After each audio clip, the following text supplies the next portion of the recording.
Welcome to the Salmon Runs YouTube. Enjoy the video. In this video, I will explain why Argentina invaded the Falklands.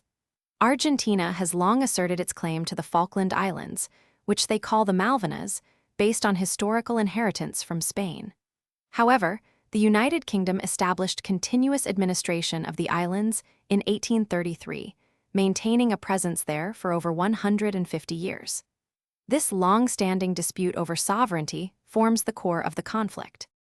Beyond historical claims, economic and political factors played a crucial role. The potential for significant offshore oil reserves near the islands presented a valuable economic prize. Domestically, Argentina's military junta, facing severe economic problems and widespread political dissent, saw an invasion as a way to rally nationalistic support and distract from internal issues. This gamble aimed to consolidate their power. On April 2, 1982, Argentina launched its invasion, quickly overwhelming the small British garrison.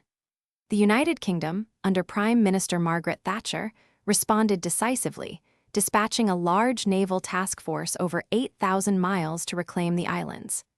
Despite international calls for a peaceful resolution, diplomatic efforts ultimately failed, setting the stage for a military confrontation.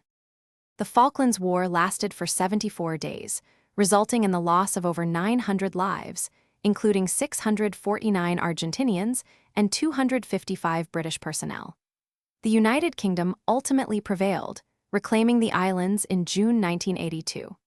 This conflict had a profound impact on both nations, shaping their political landscapes and international relations for decades. Be sure to check the description for a link to these amazing containers and other great deals.